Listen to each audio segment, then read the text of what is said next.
よろしくお願いします。まずはじめに、それぞれ皆さん忙しい中集まっていただいてありがとうございます。まずこう内容に入る前にですね、定期的にというか2週間に1回のペースで開催していくというふうに思っているんですが、私の名前を取って川原ウェイトリフティングトレーニング&コーチングシステムという内容で皆さんにお伝えをしていきます。で、なぜこれをこう作るに至ったかっていうと、簡単にねこうお話しすると、自分自身のこう経緯としてはずっとこう高校1年生の時から大学4年生まで、ウェイトリフティングの、アスリート、選手としてやってました。でその後指導者になって、一番最後のねこう年に、インターハイの団体優勝をしました。そこの学校を退職して、今のこうフィットネス界に入った時にウェイトリフティングの楽しみって何なのかなっていうことを考えるようになりました。でウェイトリフティングの競技性っていうのは重いものを持てた方が勝ちっていう競技性で、それは誰かと比較して、どれだけ持ち上げることができたから勝ち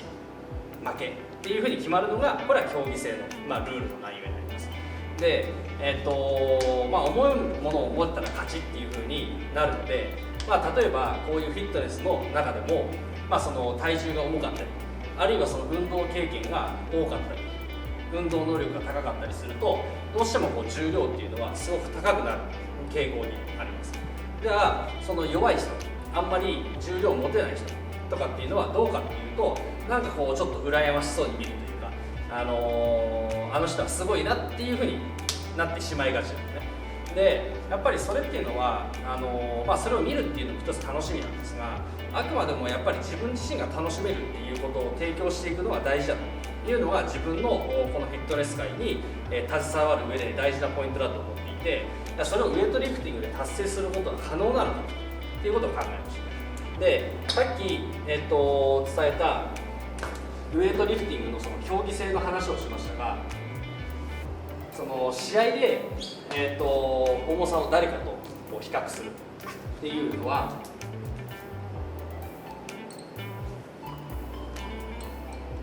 これはその相対的評価っていうふうに言います。誰かと誰かを比較して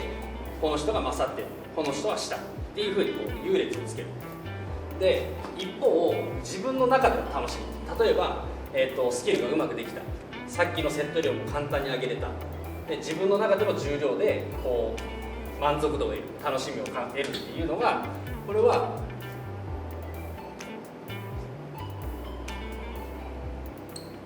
絶対的評価っていうふうに2つに分かれます。でこの楽しみっていうのはウェイトリフティングが好きな人であったりとかウェイトリフティングの、その競技者であったりとか今までこうウェイトリフティングに関わってきた人あるいはその、強い人っていうのが基本的にこの相対評価でなんていうかなこう満足度を得られるっていうのがこれ一般的です。でじゃあこの絶対的評価って何かって言ったら先ほども伝えたように自分はどれだけ上手くなったかっていうことを評価するっていうことが大事な部分です。で、このトレーニングシステムについてはいかにこの絶対的評価を受けてくれる人、要はお客さんに対して与えてそれを評価してあげるのかっていうことを徹底して作っていきましょうというのがこの内容になります。で、じゃあこのトレーニングシステムの一番の売りって何かっていうとウェイトリフティングのスキル、クラスの内容として一番最初に、挙げられるのがフォームを教えるということですよね。多分フォームこういう風にしましょう、ね、こういう風に倒した方がいいですよとかっていう風に教えるんですけど、これは基本的には相対評価っていうことで構成するには足りないんです。じゃあ何が必要なのかっていうとフォーム、あとはフィーリング、感覚、そして3つ目が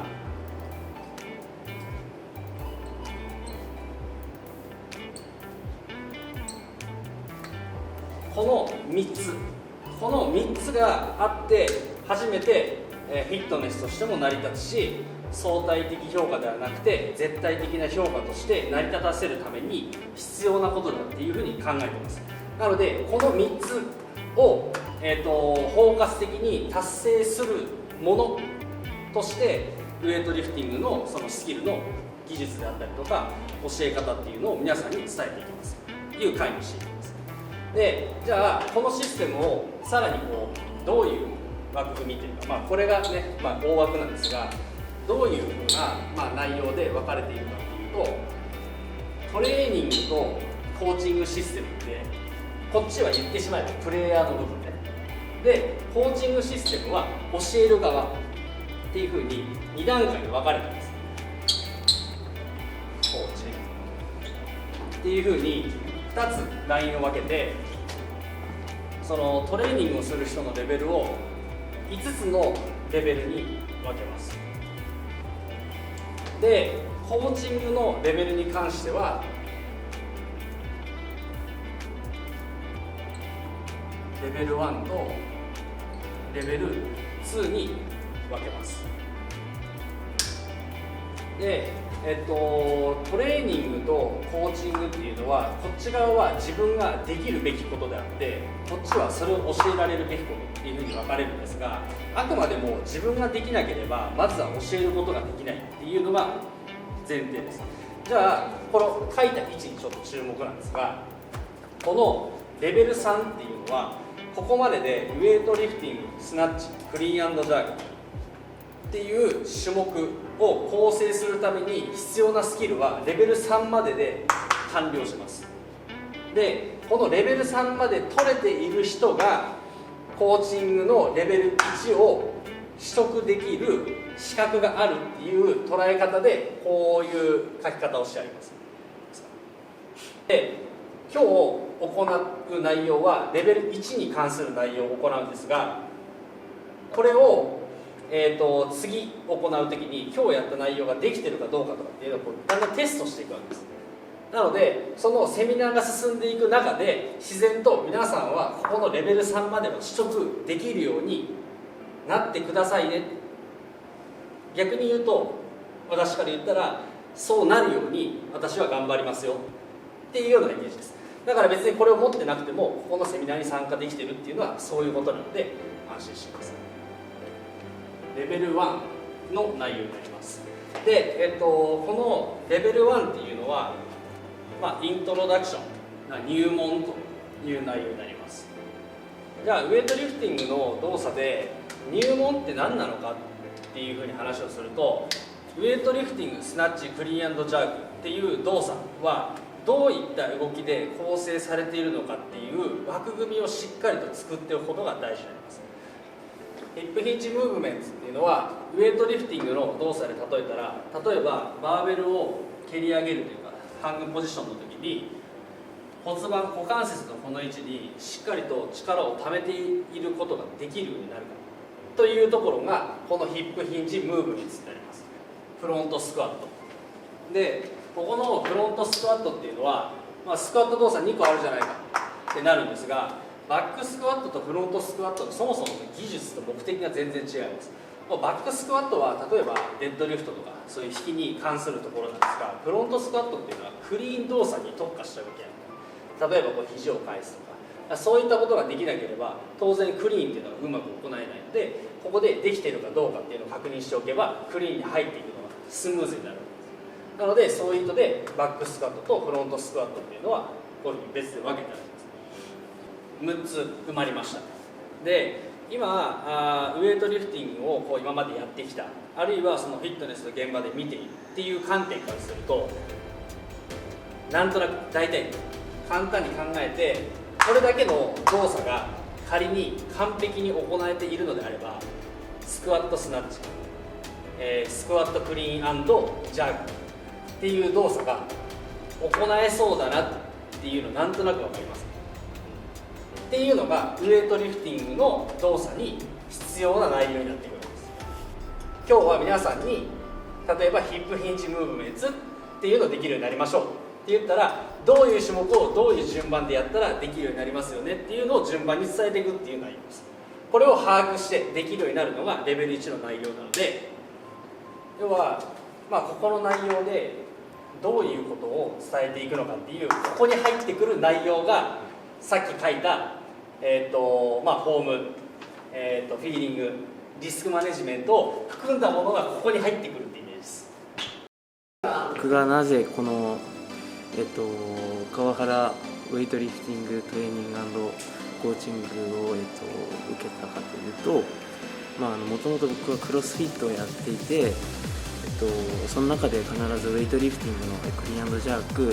スナッチは必ず出てくるので、そこで僕が将来コーチングをしたり、選手として、クロスフィットゲームズに行くために必ず必要なスキル、だと思ったので、受講しました。自分はウェイトリフティングを競技としてやってて、ウェイトリフティングを始める人も大体他のスポーツ上がりの人たちが多くて、スポーツ初心者でいきなりウェイトするっていうのは少ないんですよね。その中で自分が将来ウェイトを教える立場になった時に、スポーツ上がりの人は多分少ないと思うので、健康フィットネスとしてウェイトリフティングを関わる人にどう教えるのかって今日学んで、自分が本当に意識してないとこでもやっぱ意識しなくてもできるところはでも初めての人はやっぱ絶対できないと思うんで、そういうとこ細かい動きとかを学べてまた面白かったです。今回、セミナーを受けていまして、感想としまして、ただ感覚でウェイトリフティングの、技術を教えるのではなくて、細分化、こういう人にはこういったものが必要なんだよというのが、再確認できたのがすごくセミナーを受けてよかったなと思います。これからも、参加したいと思います。僕は大学でウェイトリフティングではなくて、その